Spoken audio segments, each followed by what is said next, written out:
I want to talk to you a little bit about what's been going on here and how that impacts and is related to all these interviews I've been doing. So Max the dog is about 10 years old, and he has gotten old in the pandemic. In the 6 months we've been here, he slowed down. He can't dog as well as he used to. He takes a minute before he jumps up on the bed. When we go out, he has to stop more, and it's heartbreaking to see your dog get older. But I've told people as I've talked about this how important it is that I've gotten to spend this time with him, to be here. The pandemic is terrible. It is awful. There's nothing good about it. But I appreciate that I have gotten to spend this time because I know he won't always be here. And if you know me or if you've listened to the show, you hear me talk about Max the dog. If you follow me on Twitter, you see that shit all the time. And I have just been reflecting on the importance of seeing and honoring him as he gets older and to not shy away from it, because that is my inclination, is to pretend like it's not happening. I'm very bad with emotions. It is why I'm in therapy, to begin to be able to respond like a regular human being when heightened emotions hit me and not allow the trauma to make me shut down. And so as he slowly loses his eyesight, as the limp becomes more pronounced, as I have to wait on him as he, tries to get in the car or whatever, I have been thinking a lot about how important it is to see him. And then you begin to extrapolate that out to the rest of the world, or at least that is how I work.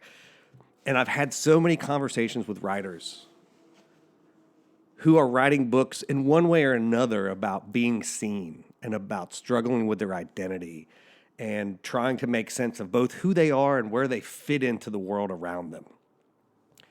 And it has been so profound in this time where I am in this house by myself and having these very intimate conversations with people who I don't know. I don't know most of the writers on the program.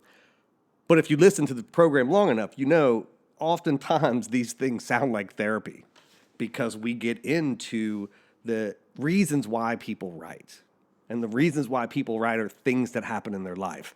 And one of the posits that I have on the show is that I think most writers feel external to whatever world they're in, and they are observers, and they are trying to translate what they see to make sense for themselves, and then that turns into a story.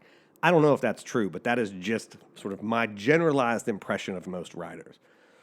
And thinking about the way in which I have tried to see my dog as he gets older and realizing how important it is for me to be around him and talking to these writers about the intimate parts of our lives and like trying to make sense of those things and hearing sometimes pain and anguish, sometimes joy and happiness in that journey to be seen, even in the pain.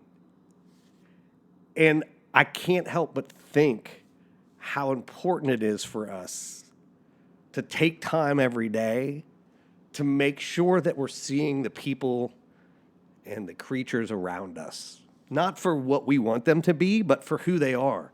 And shit, man, that's hard. It's really hard to do. And it's very easy to get pushed along in the currents of life. Things happen, right? Things go very quickly. Life goes by fast. And it's easy if you don't stop, and I know I sound like Ferris Bueller right now, but if you don't stop and make yourself literally slow down and check in on the people around you, it's very easy to forget to see them for who they are and to see them instead for who you think they are or who you want them to be.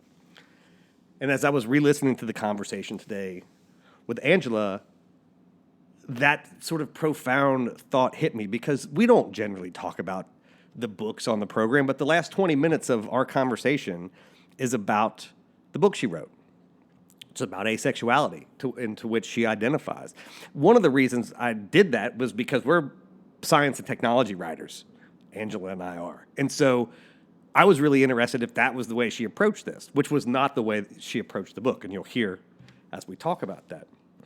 But it was just so interesting to have a conversation about representation and being seen and the importance of writing stories where people can see themselves, but also having conversations with people and allowing them to be who they are and seeing them for that. I'm very bad at that. I've not been great at that throughout my life. If you have ever experienced me in real life, you know that. And I've been working really hard to slow my life down and to see those things better. And as weird as it is, my dog has been one of those conduits to allow me to experience emotions in a safe way as I go through therapy, so that I feel safe when I'm out in the world doing that with other people. And it's difficult to talk about the fact that trauma has made me not always be the best friend, not always be the best partner, brother, all of those things, because when the trauma hits, I don't see the world for what it is. I see it for what I need it to be. Such a hard way to live, such a bad way to live. And it dishonors myself, and it dishonors people around me, dishonors my dog, all that stuff. So the pandemic, in some weird way, being able to watch my dog get old, to be able to do therapy, continue that. I've been doing it for four years or so. And to have time to reflect in journals and things like that, to remind myself to slow down and to remind myself to make sure that I'm seeing the people around me for who they are and not letting my own shit get in the way.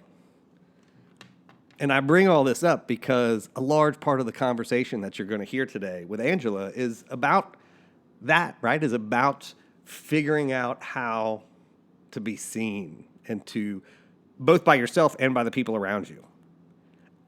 And I guess in many ways, many of the conversations on this show are about that.